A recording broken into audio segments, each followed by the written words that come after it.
How's it going, folks? Can you guys hear me okay? All right, welcome back. Happy Thursday. Rainy Thursday. So guys, it is 12:15. We're gonna get started. I just want to make sure that you guys, so we had the exam last week, and I want to make sure that you guys had a chance to take a look at the exam. Let me turn off my Wi-Fi here. Make sure that you go through your exam, okay? The exams have been graded. I'm sure you had a chance to take a look at it. Go through each one of the questions. If you have any issues, if you have any questions, please send me an email with the question number, and then I can take a look at it and we can go from there. Okay? Don't just look at the end result. Take a look at the questions. Make sure that everything's correct on your end. And if you have, again, any questions, just let me know. All right? Any questions, any issues, anything you want to talk about? Did you realize we are almost at the end of the semester? Remember when it was chapter one, the first day of class, and I told you it was going to go by fast, and here we are, folks. Today we're going to cover chapter 13, which is about the respiratory system, and then we only have three chapters left. Chapters 14, 15, and 16. Chapter 14 is going to be about the digestive system. Chapter 15 is going to be about the urinary system. And finally, we're going to leave the best system for last.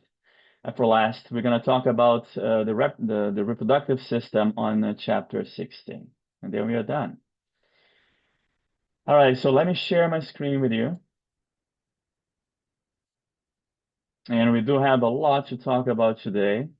And there will be several questions from this chapter in the next exam, the fourth exam. All right, guys, so chapter 13, the respiratory system. What are we going to cover in this chapter? We're going to talk about what we call the respiratory passageway.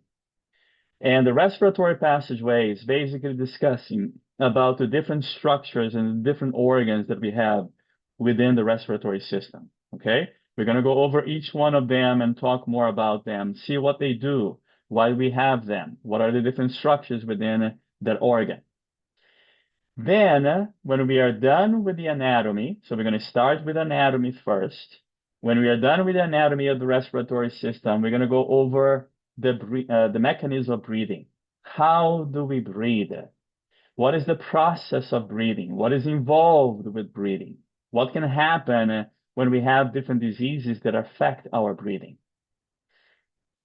While we talk about the mechanism of breathing, I want to discuss about gas exchange, right? We know that the function of the respiratory system, especially of the lungs and the alveoli, is so that we can have an exchange of gas between the lung and our blood vessels, so that we can exhale the CO2 and we can inhale the oxygen gas.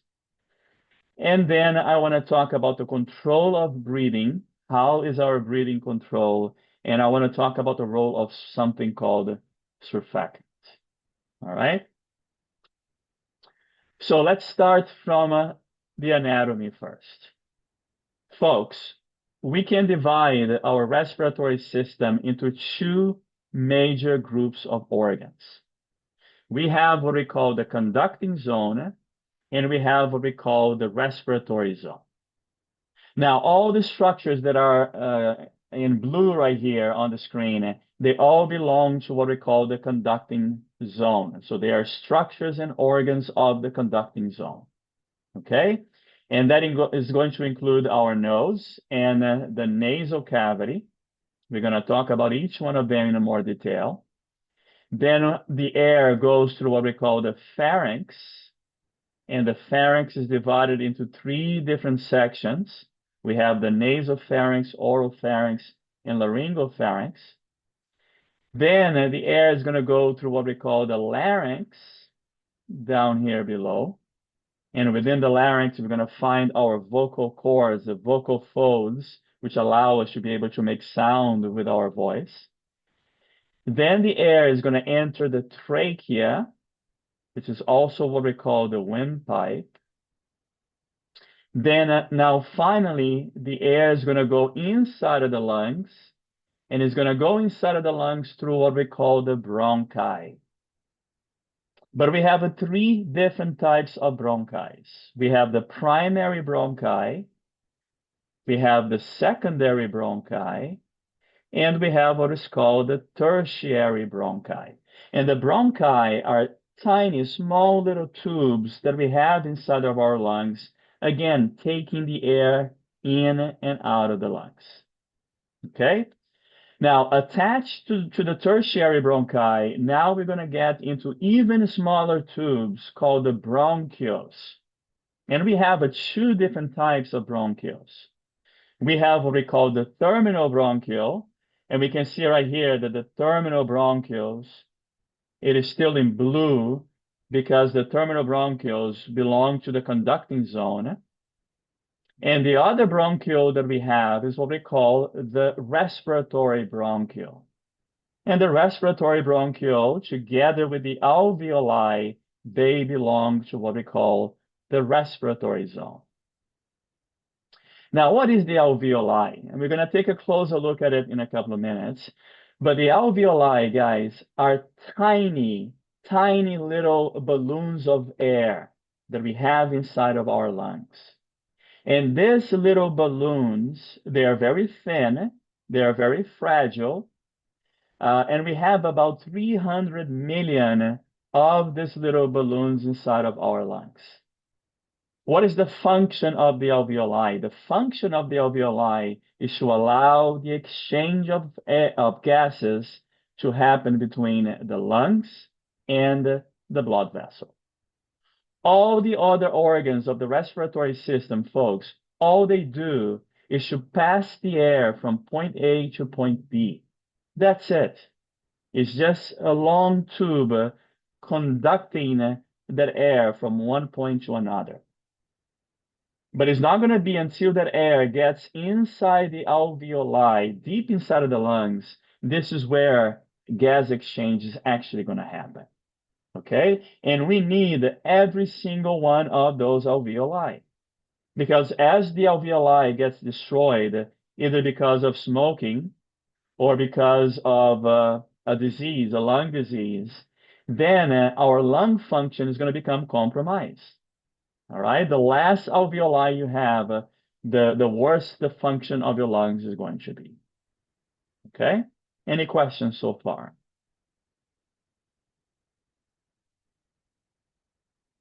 All right. So let's go over every single one of those structures and organs of the respiratory system and talk a little bit more about them. What do they do? Why do we have them? What are the different parts?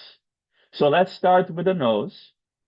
And in front of our nose, we have those two big holes right there. That's what we call the nares, also called the nostrils. And they're going to allow air to move in and out of the respiratory system. Then we have the nasal cavity. So this entire space here behind the nostrils, this is what we call the nasal cavity. And we know that we have two nasal cavities. The nasal cavities are bilateral, right? We have the right nasal cavity and we have the left nasal cavity. And the walls of the nasal cavity, they are covered by mucous membrane. We have a mucosa in there. What is the function of this mucous membrane? The mucous membrane is going to moisten the air as the air enters into the nasal cavity, because we know the mucous membrane produces fluid, produces mucus. The mucous membrane is going to warm the air, and the mucous membrane is going to produce mucus that is going to help to trap pollutants, pathogens, fibers that enters inside the nasal cavity. This, guys, the mucosa and the mucus in our nasal cavity, together with the hair that we have in our nasal cavity, this is our first line of defense of the respiratory system. They help to prevent particles, pollutants, pathogens from going deep inside of the lungs. Okay, it's just one line of defense of several that we're going to be talking about today. because I want you guys to understand something about our respiratory system. Our lungs are directly exposed to the outside environment. Look, most of our organs, they are protected from the outside environment, right? They are nice contained inside of our body. But inside of our lungs is directly exposed. Every time that we inhale, we bring the outside inside. Now, the air that we breathe, there's a lot of particles, there's a lot of toxins, there's a lot of pathogens in there. So we need to have different ways in which to protect our lungs. And one of those ways is the mucosa and the mucus, and also the hair inside of the nasal cavity. Okay? Now, the nasal cavity is divided by a wall, and this wall is what we call the nasal septum. And the nasal septum is made both of cartilage, so the front of the nose is cartilage, the wall that separates the nasal cavity, but the back of the nasal cavity is made of bony tissue. Okay, so all of this section right here is all bone, and then the front of the nose is made of cartilage, right here. Now, what happens when we have an allergy or if we have a cold? And we know that if we have an allergy or a cold, we oftentimes have a runny nose. Why do we have a runny nose? What's happening here? A runny nose is due to the inflammation of the mucous membrane inside of the nasal cavity that forms the wall of the nasal cavity. And we have talked about this before. We know that one of the hallmarks of inflammation is overproduction of fluids. So when your mucosa is inflamed, that excess fluid now is going to run down your nasal cavity. Okay. All right, moving on. So we just discussed about the nasal cavity. And we know that within the nasal cavity, we have the nares.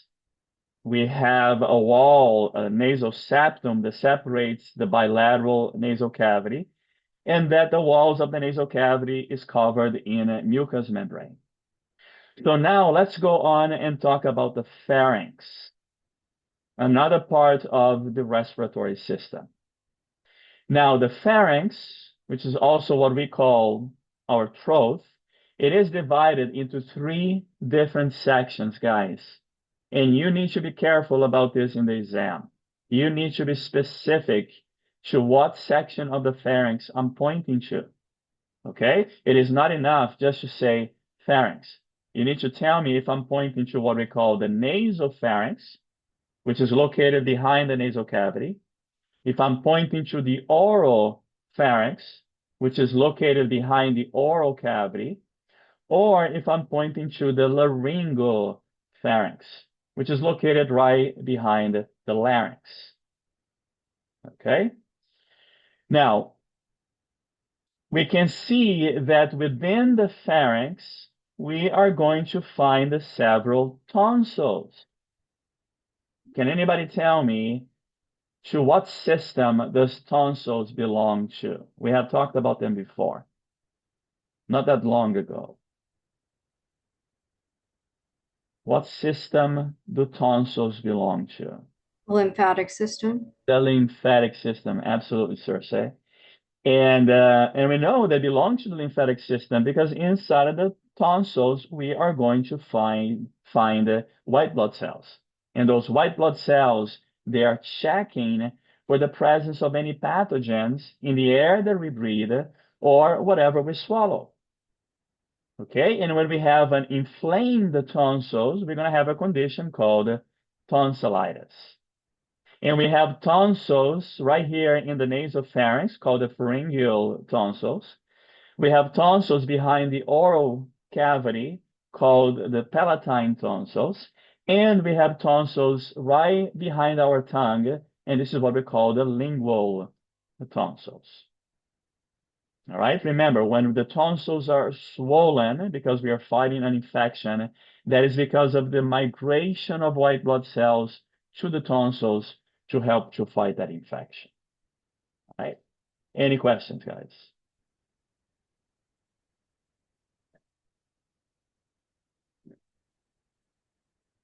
Now, I have a question for you guys. Can you survive without a tonsil? Yes. Yes, yes, we can. A lot of people have the tonsils, especially the palatine tonsils, removed. Let me tell you a little story. When I was growing up, I have four brothers and three sisters, and three of my brothers are older than me. And when I was growing up in Brazil, all of us brothers, we used to have a lot of tonsillitis. Pretty much every other month, we would have these huge swollen tonsils when we were kids. And back in the day, the doctors would remove the tonsils. If you have a lot of tonsillitis, if it becomes inflamed all the time, which is very painful, it's terrible, the doctors would go in and remove the tonsils. So three of my brothers, so my parents decided, all right, let's get rid of the tonsils of the boys. And they decided to remove the tonsils, starting from the older boy to the youngest. So there was three in front of me, and all three of them got the tonsils removed. They had surgery, it's uncomfortable, and then they got home, spent a couple of days at home with a swollen tonsils, swollen throat because of the surgery. When it got to my time, my turn to have my tonsils removed, they changed the policies in Brazil. The doctors decided, you know what? It's not a good idea to remove the tonsils because sometimes what happens is that you develop more asthma. And indeed, my brothers have more asthma than I do. I don't have asthma at all. So when it was my turn, they stopped doing the procedure and I kept my tonsils. And my brothers still hate me for that because they all had to go through the surgery, had the tonsils removed, and I got to keep my tonsils. But absolutely, you can have your tonsils, you can have them removed, and you're going to be fine. Okay? All right, moving on now, let's talk about the larynx. And the larynx is also what we call the voice box. And the larynx is going to connect our pharynx, specifically the laryngopharynx, with the trachea down below. Okay, and I need everybody's attention here so that you understand where the larynx ends. And the larynx is going to end in this ring of cartilage right here, which we're going to talk more about it in a minute. Okay? Because from this point down, guys, now we have the trachea. It is no longer the larynx, it is the trachea. Now, within the larynx, we're going to find the different structures, a couple of different cartilage. One of them is what we call the thyroid cartilage, aka the Adam's apple. Now, I got news for you. It wasn't just Adam that ate the apple. Eve also ate it. Because it's not only guys that have the thyroid cartilage, okay? The ladies, females, also have a thyroid cartilage. Now, the thyroid cartilage of males are more pronounced, and that is due to a lot of testosterone that we have, especially during puberty, in which we're going to have the enlargement of the thyroid cartilage. But of course, females also have them.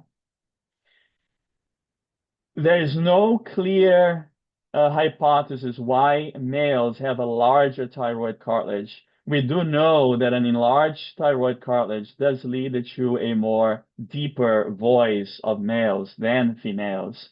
One of the hypotheses, is the only hypothesis, is that the evolutionary reason why we have a more pronounced thyroid cartilage, which causes us to have a deeper voice, is that it was perceived, or this is the idea, the hypothesis, that males, like primates with a deeper intonation, deeper voice, they were better mates. So that is the idea. That is the hypothesis. Okay. Now, right below the thyroid cartilage, we have another ring of cartilage that still belongs to the larynx. That's what we call the cricoid cartilage. And again, that is the end of the larynx. And guys, in between the thyroid cartilage and the cricoid cartilage, and we can all feel it right here, in between the two, you can feel a soft spot. That soft spot, and I'm going to highlight it here for you, that soft spot is what we call the cricothyroid membrane. And this cricothyroid membrane is a very important spot. It is a landmark for an emergency procedure that is called cricothyrotomy. So what is cricothyrotomy? Let's say that you are eating a steak, and then you swallow a big piece of steak, and that steak got lodged right here on your pharynx, right there. You are officially choking, right? You can't breathe because your airways is blocked. If you're lucky enough that you have a healthcare professional around you that knows how to do a cricothyrotomy, what they're going to do, they're going to take a knife or a scalpel. They're going to fill your thyroid cartilage and move down in between the thyroid cartilage and the cricoid cartilage. They're going to fill the soft spot, and they are going to make an incision right there. They're going to make a cut right there. Then they're going to take a tube. It could be a straw. It could be an empty pan. And then they're going to stuck that tube right there in that incision, in that hole. Okay? Now, what is that going to do? This is going to bypass your airways and is going to allow air to go in and out of your lungs and literally save your life. And that's what a cricothyrotomy is. So that until you can get to a hospital and dislodge, remove whatever is that is blocking your airways. Okay? Now, a couple of other structures I want you guys to know about the larynx. We also have something called an epiglottis. So we can see the epiglottis right here, which is made of cartilage and mucous membrane. And the epiglottis has a very important function. The epiglottis prevents anything that we swallow from going inside of the larynx, guys. So it does not go inside of the larynx and inside of the trachea. Because every time that we swallow, our tongue is going to push the epiglottis down. So let me show you here a little animation of that, what's happening. So we can see here, every time we swallow, the tongue will literally move backwards. And as the tongue moves backwards, it's going to push the epiglottis down, and the epiglottis is going to close the entrance to the larynx. Okay? And this is why you can't swallow and breathe at the same time. If you don't believe me, try. Try swallowing and hold the swallowing and then try to breathe. You can't because the epiglottis is down and is blocking your airways. All right? Any questions, folks?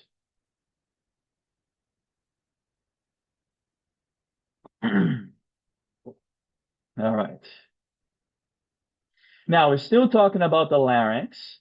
And now I want to talk about what we call our voice box. Okay? And what allow us to be able to make a sound. Now, first of all, I need everybody to look up here so you understand what this picture is telling us. This is a superior view of the entrance to the larynx. So we're going to take a tube and we're going to watch a video in the next slide.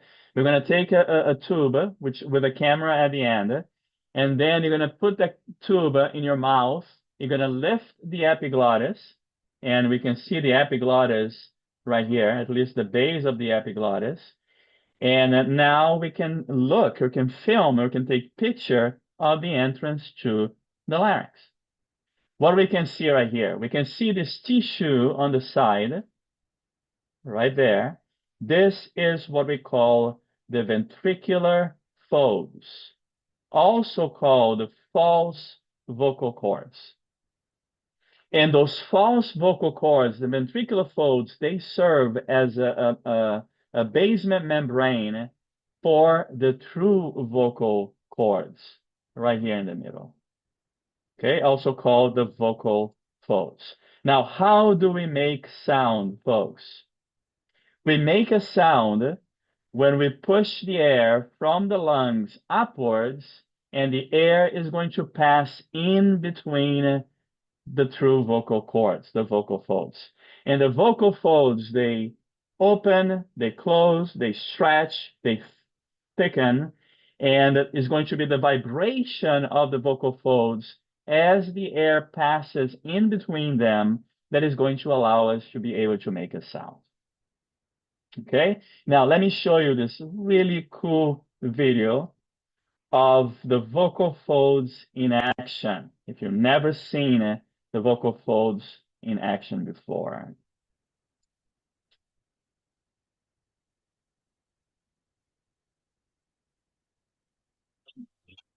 Someone and say, All right.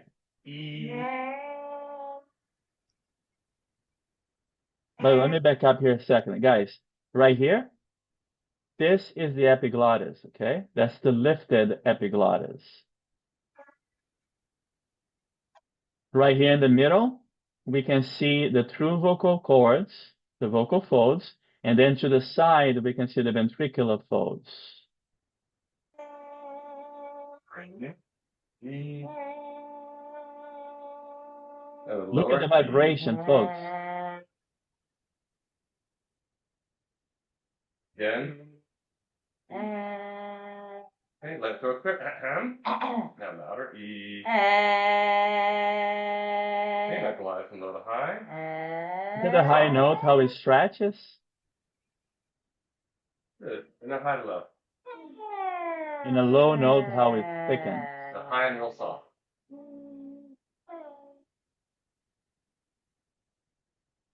Pretty cool, right? Any questions, guys? I mean, it looks something like from an alien movie. And yet it's part of our body. Any questions?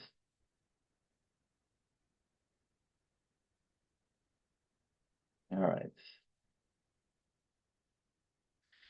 All right, moving on. So we covered the nose, the nasal cavity. We covered the pharynx, the nasopharynx, oropharynx, laryngopharynx. We covered the larynx. Now we're going to go over the trachea. And the trachea is also what we call the windpipe. Okay? Now, what I want to do is I want to take a cross section of the trachea. And we know what a cross section is by now. And I'm going to have a superior view of this cross section of the trachea. And this is what it would look like. Okay? This is a superior view of a cross section of the trachea. Now in front here, we have the trachea. And then in the back, we have the esophagus. Two different structures, two different organs here. But the esophagus is right behind the trachea. Okay? Now, the inner lining of the trachea, just like the lining of the nasal cavity, is covered with mucosa. It is covered with mucous membrane.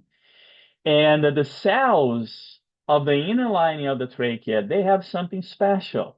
They have a structure called cilia. So let's take a closer look at the cilia right here in the inner lining of the trachea. And we have talked about the cilia before as well. And we know that the cilia is like little hair-like structures on the surface of the cell. Why do we have the cilia, folks? First of all, the cilia, they beat, and they beat upwards. Look at my fingers right here. They beat upwards. So when we have a mucus that is right here in the middle of the trachea, and the mucus has, again, pollutants and fibers and pathogens and gunk all there trapped in the mucus. Do we want the mucus to go down into the lungs? No. Do we want the mucus to stay right here in the trachea? No. Where we want the mucus? We want the mucus to move upwards so that we can spit it out, cough it out, get rid of it. Gas what is going to push the mucus upwards? The cilia. In a movement that is called the ciliary escalator movement. Not the ciliary elevator, no, it's the ciliary escalator. And this cilia, the function of the cilia, guys, is extremely important for the health of our lungs. Can anybody tell me, what do you think is going to happen if the cilia becomes paralyzed or if the cilia is destroyed? What do you think You're going can to happen? be coughing up a lot of mucus as that mucus gets stuck there, or even worse, goes into your lungs. Yes, and if it goes to your lungs, what is going to happen? You're going to have a lower tract respiratory infection. In fact, this is one of the critical thinking questions which I'm going to be asking on the final exam. Now, how can the cilia become paralyzed? Guys, smoking. Smoking is one of the main culprits that is going to destroy, kill the cilia. And I'm not just talking about cigarette smoking. Every type of smoking. Marijuana smoking, vaping, cigarette smoking, this is all will lead to the destruction of the cilia.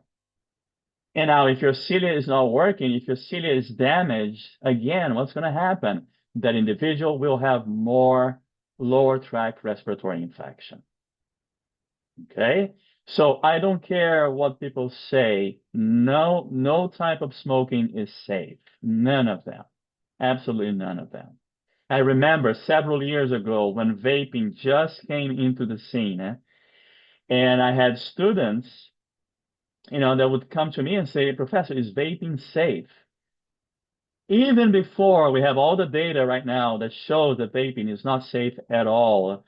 But even back then, I knew, because again, anything, we don't vaping, you don't have just water vapor. There's actually chemicals in that solution.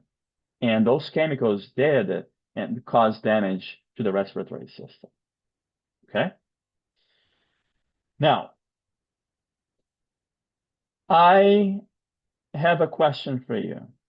We can see right here that, and we're going to see this better in the next few slides, that our trachea, guys, has a lot of little rings of cartilage in the entire trachea.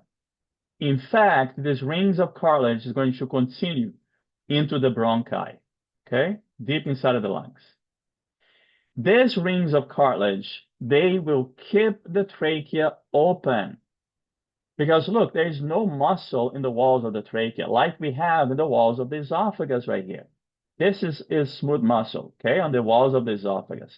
But the trachea has no muscle. So the only thing that is keeping the trachea open are these hyaline cartilage, these rings of cartilage, and they have a C shape to them, as we can see right here on the screen. So my question to you is, why are this hyaline cartilage C ring structure and not an O ring? Not like this. Look at the screen here and tell me. So the question is, why a C ring, not an O ring? Cartilage can bend, and it's attached to the spine, which obviously, is supposed to be more structurally sound. So I mean, it can act like a spring, right? Like it can move against that point. I don't know if that's what you're looking for, but Not quite. Could it be the muscle, allowing the muscle to move for the esophagus? In the right track now. Look at the screen right here, folks. Look at this. When we swallow, again, let's say again, you're swallowing a big piece of steak. When we swallow something, and whatever that we swallow is going to go into the esophagus, right? Which is right behind the trachea. Now, the esophagus will expand to accommodate whatever is that we're swallowing. Now, imagine if this hyaline cartilage was an O ring instead of a C ring. Every time we swallow something, it would get stuck right here in the section of the hyaline cartilage. It would prevent whatever we swallow from going down the esophagus. So this is why we don't have an O ring. Instead, we have a C ring. And now that is going to allow the expansion of the esophagus, which is going to take a little bit of space from the trachea, and whatever is that we swallow will go down into the esophagus without getting stuck halfway there. Okay? Any questions, guys?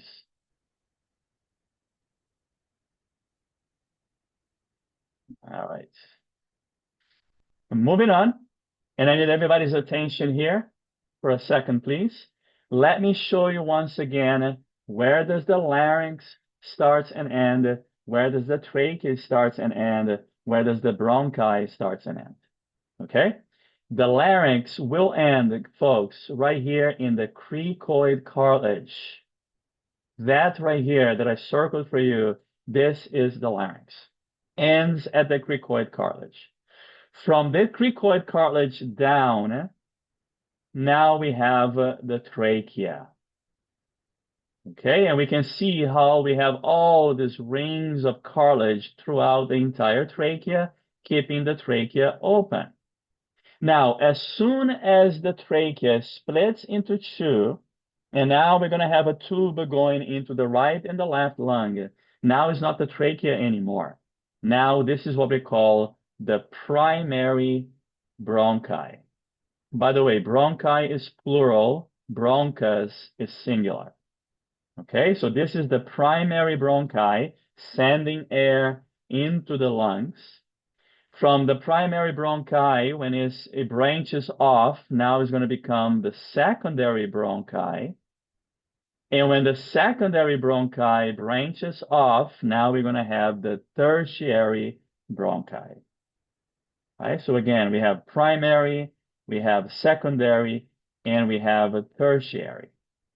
From the tertiary bronchi, now we get into the bronchioles, which again are very thin little tubes inside of the lungs. And we have two different types of bronchioles. We have the terminal bronchioles that still belongs to the conduction zone or the conductive pathway. And we have the respiratory bronchioles, which belongs to the respiratory zone or the respiratory pathway. Okay? All right, before we dive deep inside of the lungs and take a closer look at the alveoli, let's take a step back and take a look at the lungs. We all know we have two lungs. So the lungs are bilateral. We have the right lung, we have the left lung. Now, taking a closer look at the lungs right here, we can see that the lungs have a triangular shape to them, just like the heart. And just like any triangle, we have an apex. So they have the apex of the lungs, and we have the base of the lungs at the bottom, sitting right on top of the diaphragm. Okay? We also can notice here, just from the screen, that the right and left lung are not identical, guys. They are different. In fact, one is smaller than the other. Can anybody tell me which lung is smaller and why that lung is smaller? The left lung is smaller because it has two lobes, and the right lung has three lobes. It's bigger. But what caused it to be smaller? What is sitting right here, occupying a lot of space from the left side of the thoracic cavity? Our digestive system. Not the digestive system. Oh wait, we have the heart there. We have the stomach heart. on the left side, and we also have the spleen on the left side. Right, no, but the spleen, pancreas. yeah, but that's all below the diaphragm, right? So we're still talking about the thoracic cavity here. So all those organs that we're talking about now, they are below the diaphragm. They are in the abdominal pelvic region. But right there, on occupying most of the left side there of some of the space from the lungs, that is going to be the heart. So, and to accommodate the heart, as we evolved during the process of evolution, our left lung became smaller, again, to accommodate the space for the heart, which is mostly contained within the left side. Okay? Now, you are correct, Circe. The two lungs, then, they do have different lobes. The right lung has three lobes. It has a superior, a middle, and an inferior lobe, while the left lung only has two lobes, only superior and inferior. All right? Those lobes are separated by a line, what we call a fissure. We have an oblique fissure on the left lung that separates the superior from the inferior lobe. And we also have a oblique fissure on the right lung, but this one here separates the middle lobe from the inferior lobe. And in the right lung, we have an horizontal fissure that is going to separate the superior lobe from the middle lobe in the right lung. We don't have a horizontal fissure in the left lung. Okay? Any questions, guys?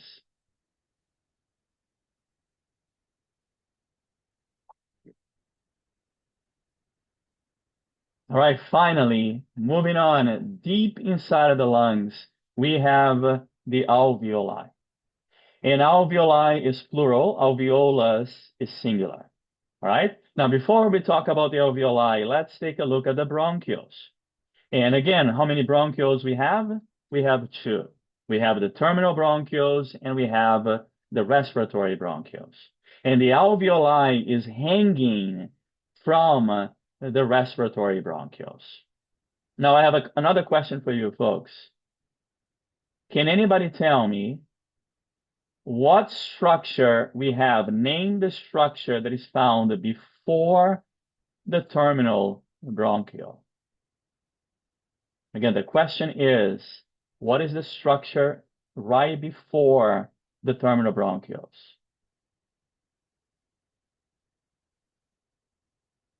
We talked about a couple of times already today.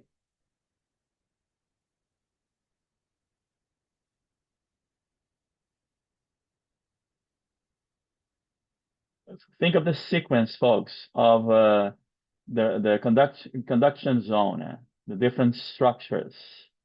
So what comes right before the terminal bronchioles?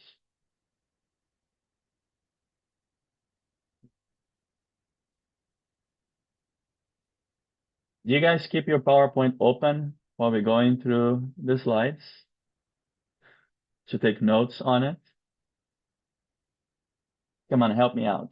What comes before the terminal bronchioles? Let's see here. Can you be more specific, Hannah? It is a bronchi. Which one? We have three.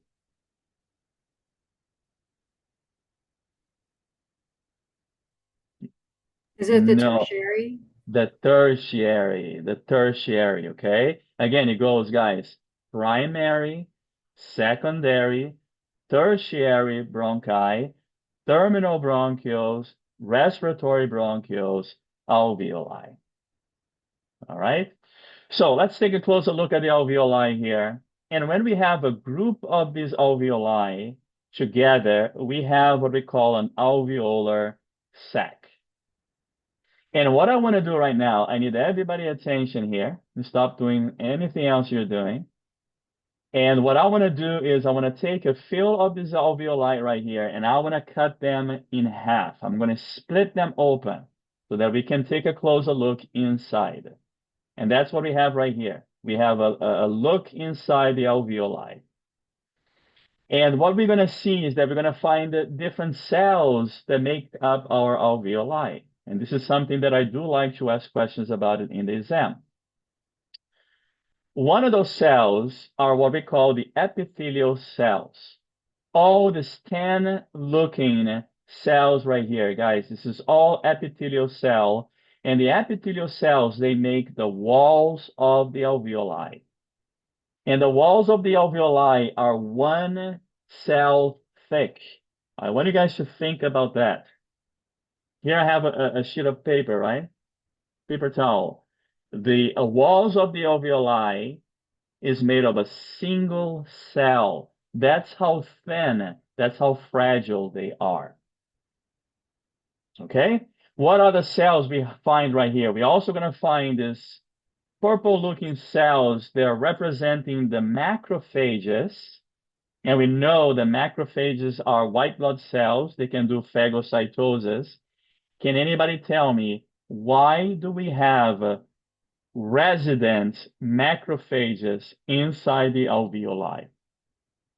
Because usually white blood cells are found in our blood. They circulate in our bloodstream. But why do we have them living inside of our lungs, inside the alveoli? Why are they there? Just a layer of defense. Right, another layer of defense. Absolutely, Philip. Because again, the macrophages can do phagocytosis. So when we inhale pathogens, bacteria, viruses, the macrophages are going to go in there and are going to engulf the pathogen, take them inside, and destroy them before any other cell, any other white blood cell have a chance to get right there to the alveoli. So we have resident macrophages in our alveoli, inside the alveoli. Okay? Now, finally, these green-looking cells right here, they are what we call the surfactant secreting cells. And the name says it all. These are cells that produce a fluid, an oily fluid called surfactant. And what is the function of surfactant, guys? Everybody look up here. Surfactant lowers the surface tension of water. Again, surfactant lowers the surface tension of water. Okay, all right, what does that mean? Let's take a step back here, okay, for a second and explain this. Guys, inside of our alveoli, we have water. Where does this water come from? It comes from the air that we breathe. We know right now, in a couple of days, have been very rainy, right? There's a lot of moisture in the air.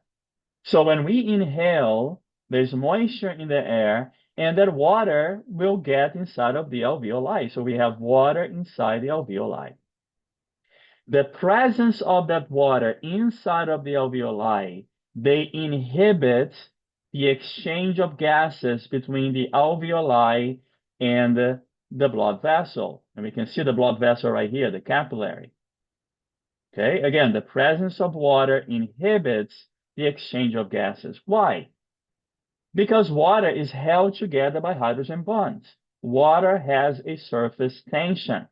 If you look up here, folks, you can see this little animation of a annoying faucet that is leaking, and we can see the droplet of water forming, and the droplet of water, it will still be together until its weight is heavy enough in which is going to allow the droplet to separate. What is going to hold the droplet of water together? Hydrogen bonds. Okay, and that gives a surface tension of water. Now, what surfactant does is that surfactant breaks down the hydrogen bonds of water.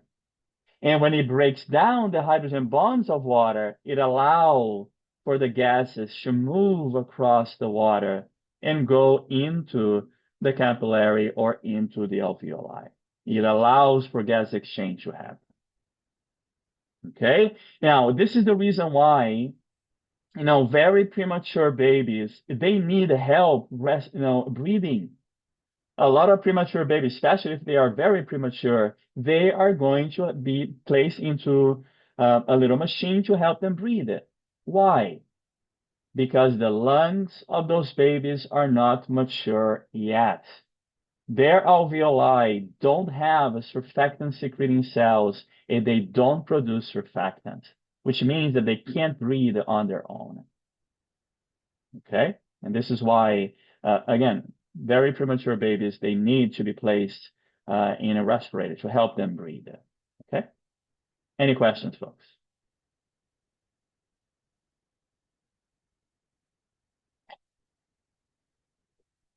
All right. So we are done with the anatomy. Now we're going to move on to the physiology. We're going to talk about the mechanism of breathing. How do we breathe? And we're going to talk about some lung diseases. All right? And to understand the mechanism of breathing, we need to talk about a fundamental physical law. Don't freak out. Basic stuff. And this physical law is what we call the Boyle's law. Now, what does this Boyle's law says? Very simple, folks. Everybody write this down. Boyle's law says that there is an inverse relationship between volume and pressure in a container. I'm going to repeat that. Boyle's law says that there is an inverse relationship between volume and pressure in a container. When the volume is up, is high, the pressure is low. That's what an inverse relationship means, right? They're going in the opposite direction. And when the volume is low, the pressure is high. Okay, so inverse relationship between volume and pressure. And we can see that happening right here in this little experiment. Here we have two tubes, all right? And we can change the volume of this tube. And inside this tube, there is air right here. This is air. So in this tube right here, we have a volume of 4, whatever unit that might be, doesn't matter. And then in this tube right here, we have a volume of 2 right there. All right. Now look at the pressure gauge right here, folks, which is in millimeters of mercury, which is the unit of pressure. We can see that when we have a volume of 4, the pressure is 1 millimeters of mercury. But when we half the volume, now the volume is 2, the pressure doubled to 2. So you went from 1 to 2. So we can see this inverse relationship between volume and pressure. Okay? Now, how does this apply to our breathing? Let's talk about that. How do we breathe? Guys, there are 2 muscles involved with breathing. We have a muscle here right below the lungs, what we call the diaphragm, right there. And we have muscles in between our ribs, which is not shown here, but these muscles are called the external intercostal muscles. Okay? When we contract the diaphragm, what's going to happen to the diaphragm? The diaphragm is going to go from a dome position and is going to flatten. And we can control the diaphragm because the diaphragm is a voluntary muscle. Now, also, when we contract the external intercostal muscles and the diaphragm, the volume of the thoracic cavity is going to increase. So we have an increased volume inside of our lungs. Can anybody tell me what will happen with the pressure inside of the lungs if the volume increases? The pressure goes down, absolutely. And this pressure going down, folks, this is negative pressure. This is negative pressure. We create a negative pressure inside of our lungs when the volume of the thoracic cavity increases. What is negative pressure? If you ever cleaned your house with a vacuum cleaner, you know what negative pressure is. A vacuum cleaner creates negative pressure inside of the machine, which is going to suck the air inside of the machine. So when we create negative pressure inside of our lungs, we are going to suck the air inside of the lungs, and that is inhalation. Now, how do we exhale? In order to exhale, we need to relax the diaphragm, and the diaphragm is going to go back to the dome position. We need to relax the external intercostal muscles. And that is going to decrease the volume of the thoracic cavity. What's going to happen to the pressure inside of the lungs? The pressure will go up. Now we're going to have positive pressure inside of the lungs. And that is going to lead to exhalation. We're going to exhale. Okay? So this is very important to understand. When we inhale, in order for us to inhale, first, inhalation happens second, okay? But first, we need to contract the diaphragm. We need to contract the external intercostal muscles. That is going to increase the thoracic cavity volume and is going to create negative pressure inside of the lungs. We're going to inhale. To exhale, we need to relax those two muscles. We're going to relax the diaphragm. We're going to relax the external intercostal muscles.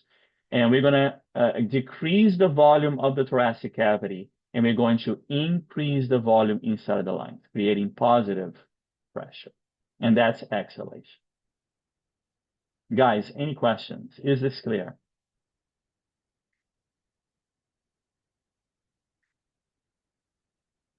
All right.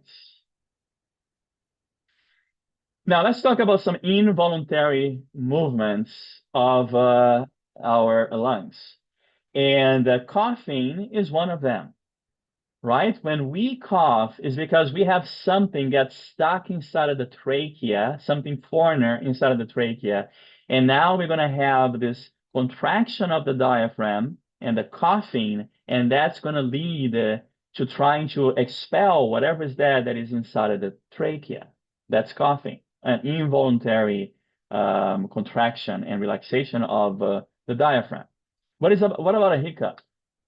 A hiccup is an involuntary spasm, involuntary contraction of the diaphragm. You know, just like we can have spasm of different skeletal muscle, right, in which they can contract on their own. We can have spasm of our diaphragm. And when the diaphragm spasms, that's going to lead to hiccup. And then there's yawning, which is a big question mark.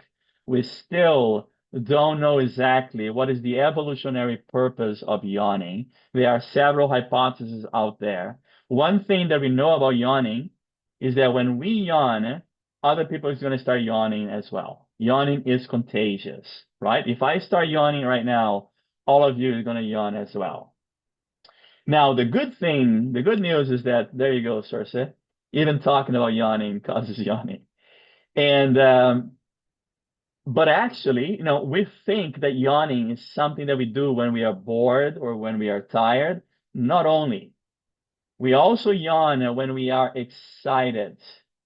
And I take comfort on that. I know that when you yawn in my class, it's because you are excited. And we know this because we have seen, for example, athletes like a runner in the Olympic Games, right before the running starts, they yawn.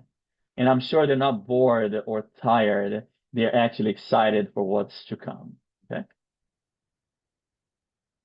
All right, so let's watch this little video here that summarizes the function of our lungs and how our lungs work. Get all the perks with a PF Black Card for $1 down and $29.99 a month. Open a whole new world of fascinating places and people for just $39.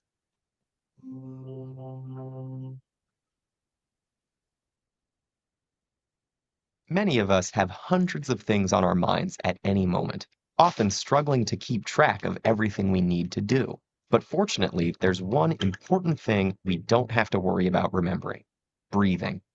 When you breathe, you transport oxygen to the body's cells to keep them working and clear your system of the carbon dioxide that this work generates.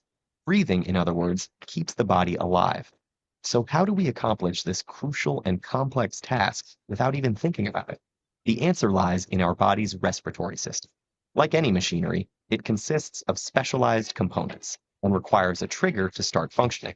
Here, the components are the structures and tissues making up the lungs, as well as the various other respiratory organs connected to them. And to get this machine moving, we need the autonomic nervous system, our brain's unconscious control center for the vital functions. As the body prepares to take in oxygen-rich air, this system sends a signal to the muscles around your lungs, flattening the diaphragm and contracting the intercostal muscles between your ribs to create more space for the lungs to expand. Air then whooshes into your nose and mouth, through your trachea, and into the bronchi that split at the trachea's base, with one entering each lung.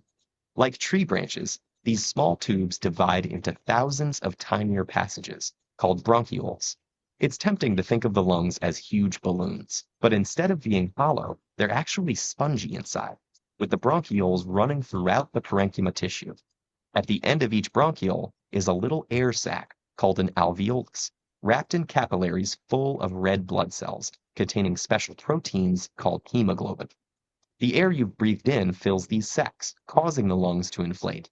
Here is where the vital exchange occurs. At this point, the capillaries are packed with carbon dioxide, and the air sacs are full of oxygen.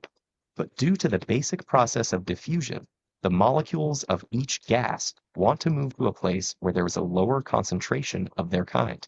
So as oxygen crosses over to the capillaries, the hemoglobin grabs it up, while the carbon dioxide is unloaded into the lungs. The oxygen-rich hemoglobin is then transported throughout the body via the bloodstream. But what do our lungs do with all that carbon dioxide? Exhale it, of course. The autonomic nervous system kicks in again, causing the diaphragm to ball up and the intercostal muscles to relax, making the chest cavity smaller and forcing the lungs to compress. The carbon dioxide-rich air is expelled, and the cycle begins again. So that's how these spongy organs keep our bodies efficiently supplied with air. Lungs inhale and exhale between 15 and 25 times a minute, which amounts to an incredible 10,000 liters of air each day. That's a lot of work, but don't sweat it. Your lungs and your autonomic nervous system have got it covered. All right, guys, any questions? Any comments?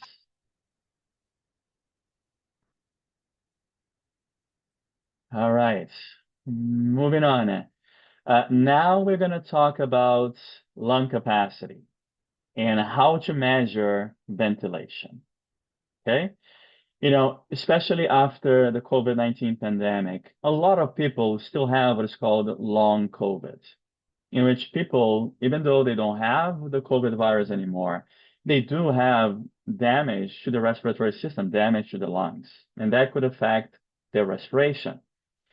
And in order to check our lung functioning, doctors use a device that is called a spirometry test or a spirometer. And we can see right here, this is an old spirometer that used to fit on a tabletop, very large. But now the spirometers are very small. They're a tiny little box, and attached to the box, we have a mouthpiece in which when you go and you check your lung capacity, what you're going to do is that you're going to go to an office, and then they're going to put this mouthpiece in your mouth. They're going to clamp your nose so that you can only breathe through your mouth. And then you're going to go through inhalation and exhalation. And we're going to talk more about that. We're going to see that in a minute. And then they're going to look at those numbers, and they are going to determine the health of your lungs, okay, or any disease, a respiratory disease that you might have. Now, what is the lung volume and the lung capacity? On average, folks, and this varies, but on average, we inhale and exhale about 12 times a minute. Some people more, some people less, depends on your level of fitness and activity, etc. On average, a single breath is about 500 mLs of air. So when we inhale, normal inhalation, okay, what we call quiet inhalation, 500 mLs in, 500 mLs out, on average. So if you multiply 500 by 12, we get what we call the minute ventilation, and that is about 6,000 ml of air per minute that we get inside of our lungs. Now, not all of that air actually gets inside the alveoli. In fact, out of the 500 mLs that we inhale with a single breath, only about 350 will actually reach the alveoli. So if you multiply 350 by 12, we get the alveolar ventilation rate, which is about 4,200 mLs of air per minute. Again, reaching the alveoli, okay? Now, when we do a spirometry test, we are going to get a diagram, which is called a spirogram. So we are looking at the result of a spirometry test right here.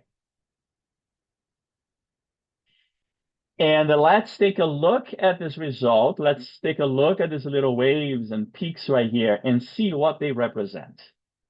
Okay, again, let's say you're going to go and check your lung function.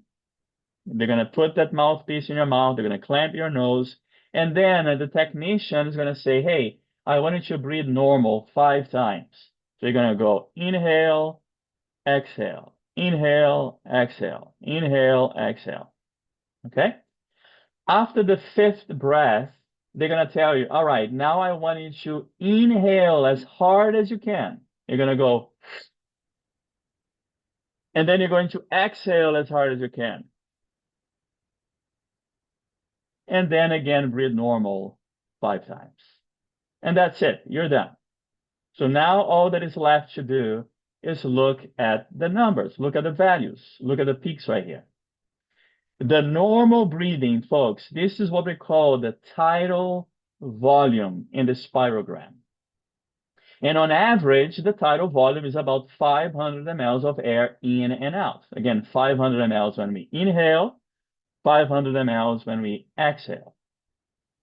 When we inhale as hard as you can, we're going to get what we call the inspiratory reserve volume, the IRV, and that on average is about 3,100 mLs of air. When we go, and then when we exhale as hard as we can, we are going to get what is called the expiratory reserve volume. And on average, that is about 1,200 mLs of air that we can exhale out of our lungs. Okay? Now, when we add all of these numbers right here, when we add the IRV, the TV, and the ERV, we get what is called the vital lung capacity, which on average is about 4,800 mLs of air. Now, if you look at the graph right here in the spirogram, we can see this area in green below the ERV, and this area is what we call the residual volume, which is on average about 1,200 mLs of air. And what is the residual volume? Is the amount of air left behind in the alveoli when we exhale as hard as we can. Okay? Why? Why does this air need to stay behind in the alveoli, guys? To keep the alveoli inflated. What happens if we lose the residual volume? The alveoli will collapse. You might have heard of people that had a collapsed lung. A collapsed lung is when the residual volume in the lung is seeping out, is coming out, causing the collapsing of the alveoli.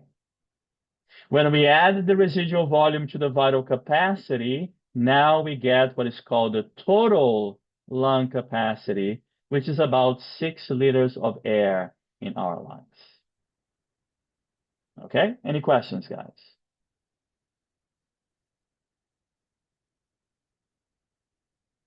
All right, moving on.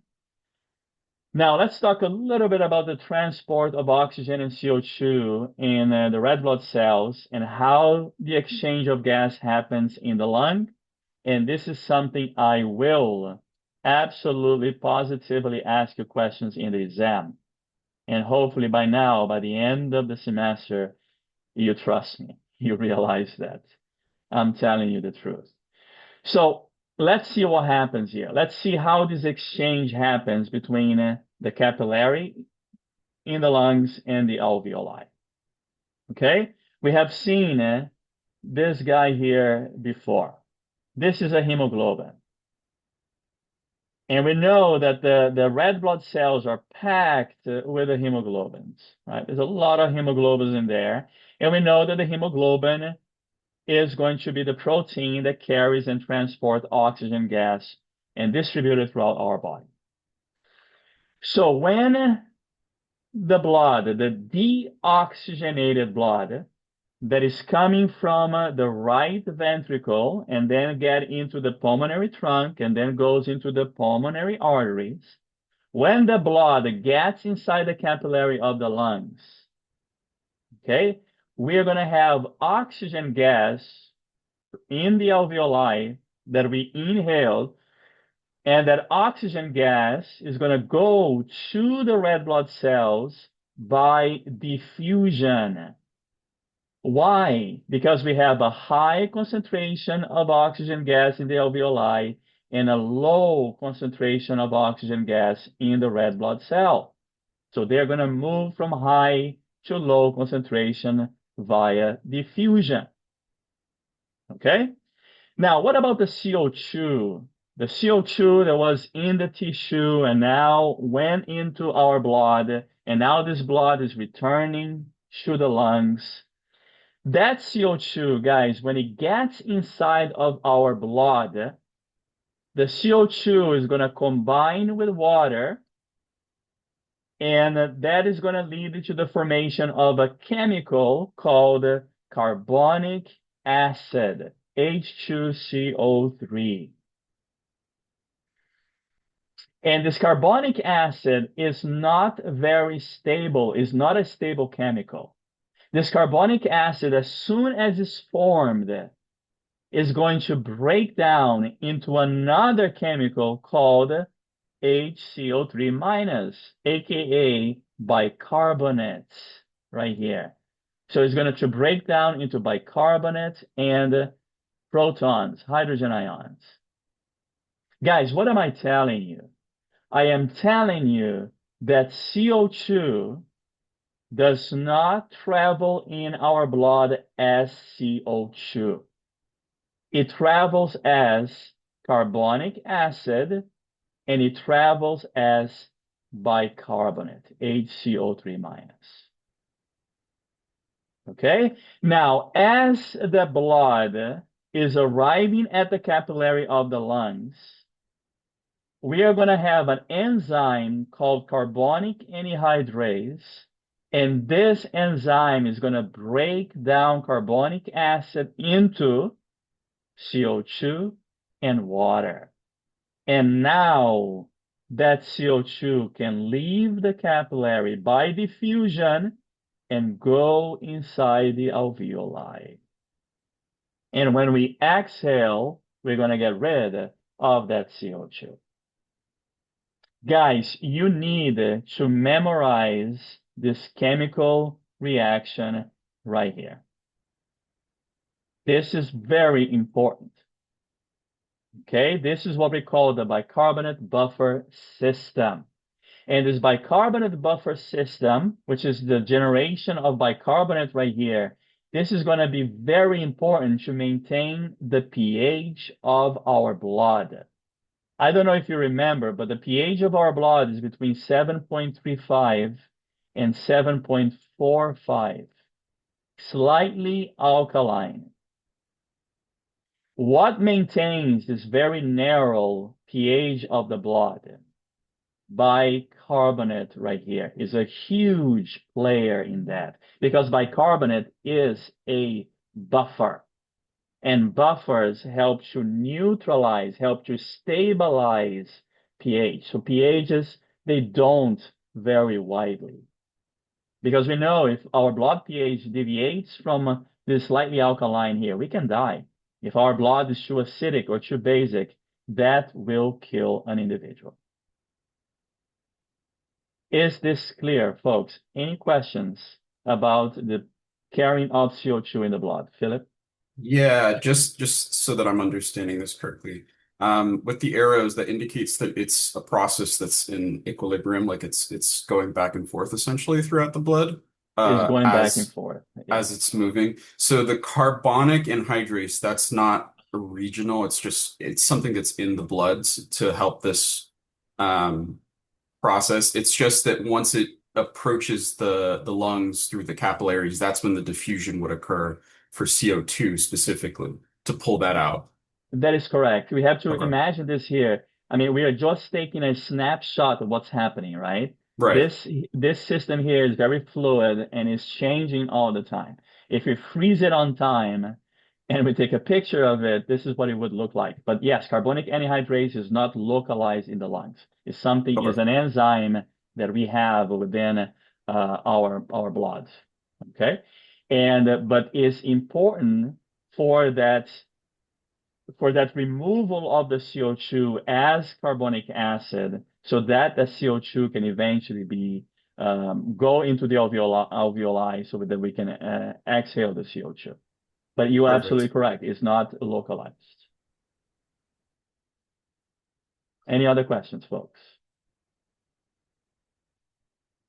And even this right here, we have this constant formation of carbonic acid, which breaks down into bicarbonate and hydrogen ions. And then we have a CO2 coming in, and that's going to combine with water. It's going to form more carbonic acid. So this is a very fluid system. Okay, so this is just a snapshot in time here. Anything else, folks? All right. Now let's talk a little bit about some impaired oxygen transport, and a umbrella term for when a tissue is not getting enough oxygen is called what is called hypoxia. Now, hypoxia can be caused by several things. One of the things is that anemia. So hypoxia simply means low level of oxygen gas. Okay, but hypoxia could be caused by anemia. So if you have low level of red blood cells, you're going to have a low level of oxygen. Hypoxia could be caused by pulmonary diseases. If you can't inhale properly and get, your lungs to expand and get enough oxygen level is going to go down in the body. Hypoxia could be due to a block in the blood or airway circulation. If you have a clot that is forming in a blood vessel in your brain, that could cause hypoxia of the brain tissue because it's not getting enough blood, which is not getting enough oxygen. All right. And carbon monoxide poisoning is something that I mentioned briefly before and is what we call a silent killer. Why? Because it has no smell. Carbon monoxide has no taste. We can't see it, we can't smell it, we can't hear it, but it's there. And if you are exposed to carbon monoxide is even more attracted to the iron in the heme of a hemoglobin than oxygen gas is. So carbon monoxide is going to go in and is going to bind to all the hemoglobin and prevent oxygen gas from binding. Now, we can't survive with carbon monoxide. Okay, so this is going to cause the death of that individual if you're not removed from that environment and given 100% oxygen gas to breathe.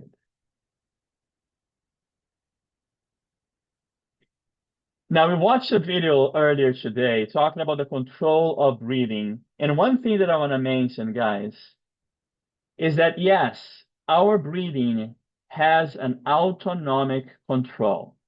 What does that mean, autonomic? We are not involved with it.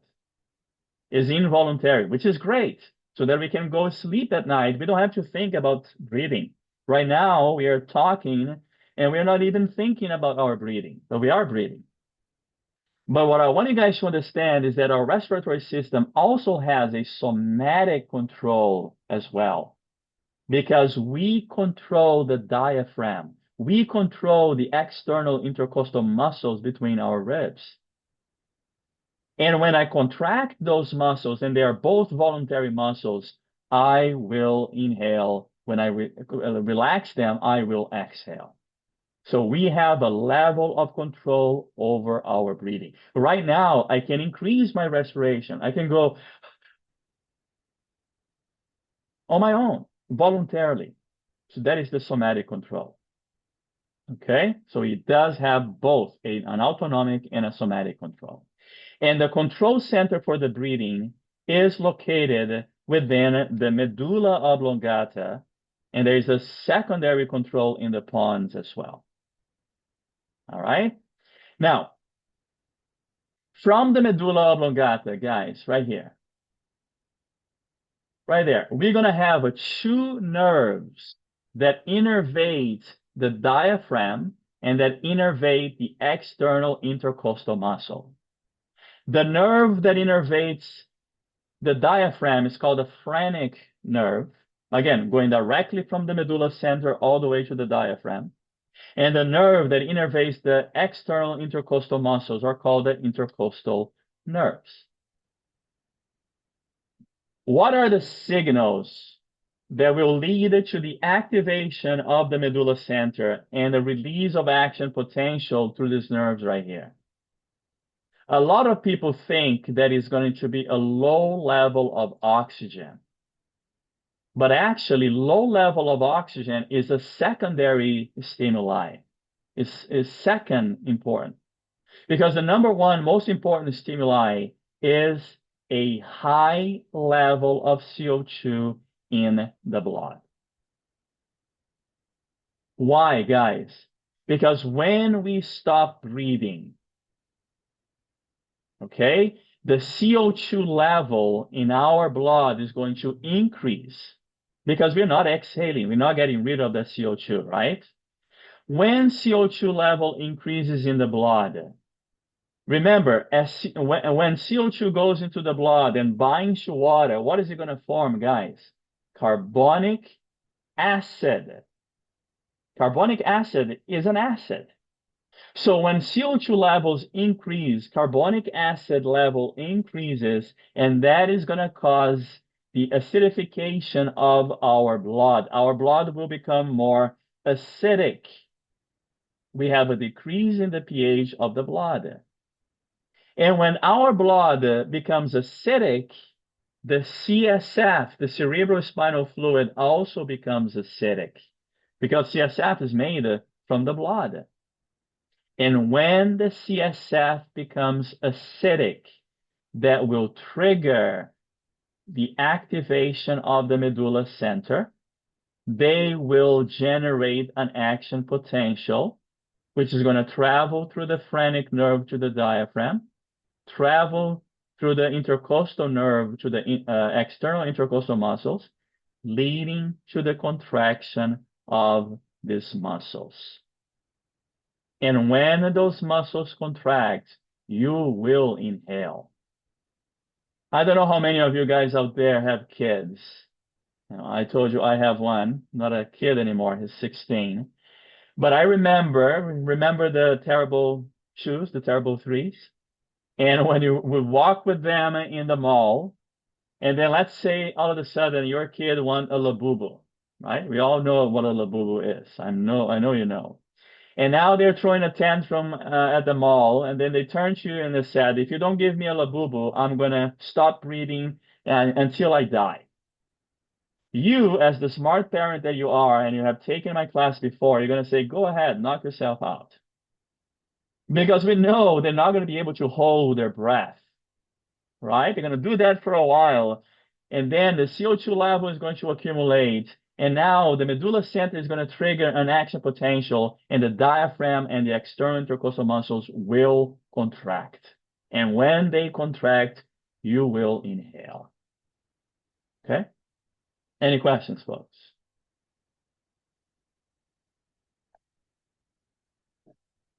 All right. Now, some other issues related with the respiratory system. What is hyperventilation? Hyperventilation is when we have excess CO2 in our blood. And to blow off that excess CO2, we are going to hyperventilate. Hyperventilation is stimulated by high levels of CO2. We're going to go. This is what we do after we exercise, right? Let's say if you start running a mile, at the end of your run, you're going to be out of breath and you're going to hyperventilate because of all the CO2 accumulating in your blood. Now, hyperventilation is going to help to bring the pH level in our blood to the homeostatic level. Okay, because if we have too much CO2, we have too much carbonic acid, and that is going to lead to acidosis. Now, I have a question for you. What if you keep hyperventilating after your pH in the blood has been stabilized? What happens if someone is having a panic attack and they start to hyperventilate? What is going to happen to your blood pH, guys? Is going to become alkaline. If you keep blowing off the CO2, now we're going to have alkalosis of your blood. Okay? And this is why people that are having a panic attack and they are hyperventilating, they breathe into a paper bag. Why? To recycle the CO2. So that CO2 that they are breathing off, they're going to go back. They're going to breathe it back in to help stabilize the pH of the blood. Okay?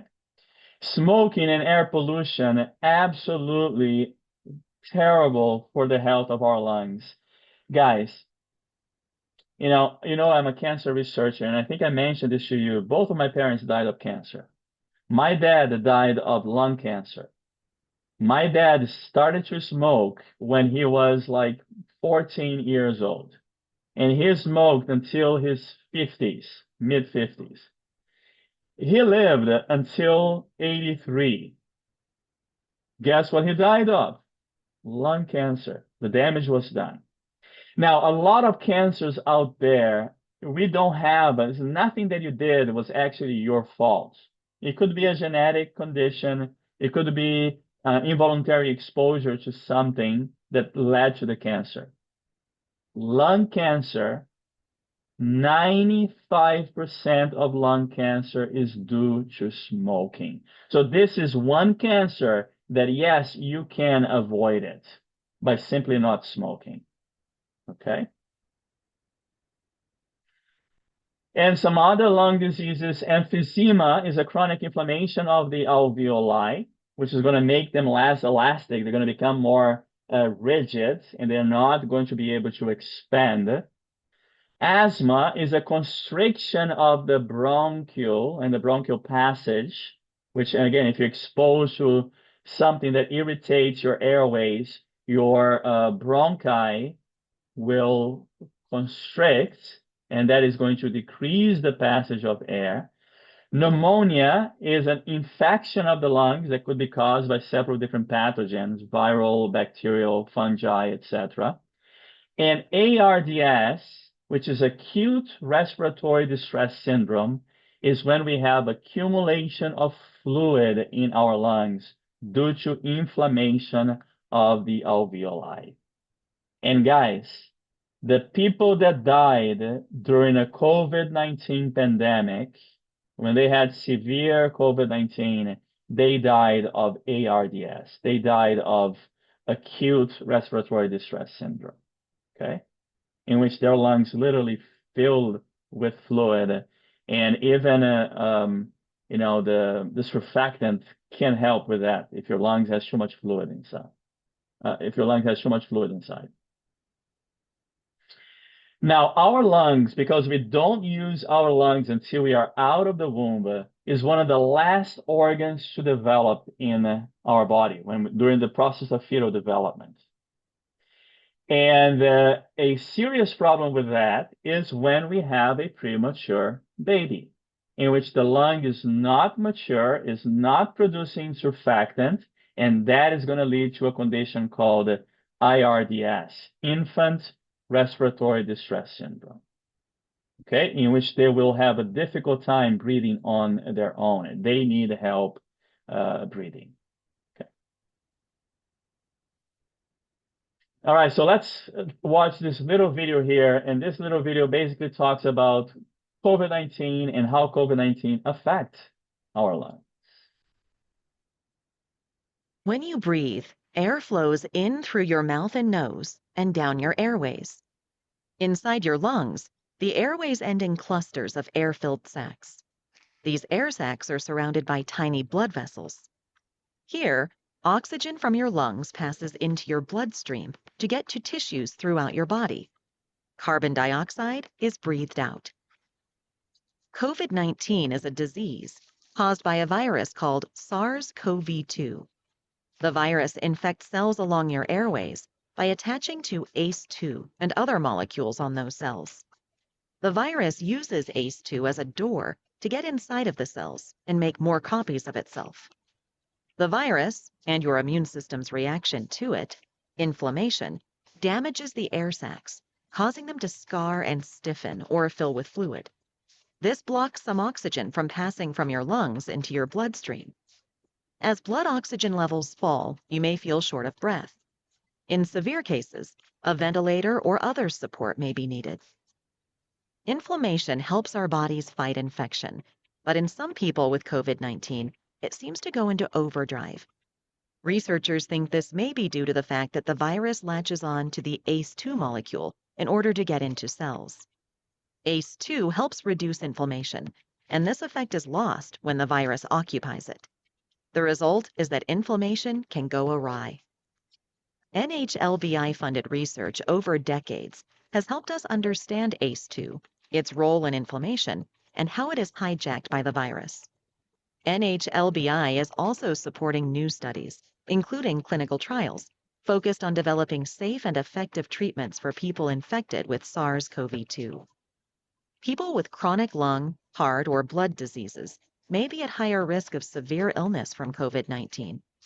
We should all take steps to help protect ourselves and others from infection by washing hands often, avoiding crowded places, wearing a mask, and staying at least 6 feet away from other people. Visit our website for the latest information All right, folks. Any questions? and resources. By the way, that ACE2, it was a big factor during the COVID-19, and some of the drugs that were developed to prevent getting COVID-19, it was ACE2 inhibitors, and those ACE2 they would bind the inhibitors, the drug would bind to the ACE2, and if it binds to the ACE2 and block them, then the virus cannot get inside the cell. Okay. All right, guys. Any questions? My thing just died here. Any questions? All right. So we are done for today. The quiz for this chapter is open right now. All right. So go ahead and take the quiz. It is due Sunday, but go ahead and get it done. Have a great rest of your day, and I'll see you guys next week. Thank you. Thank you. Thank you.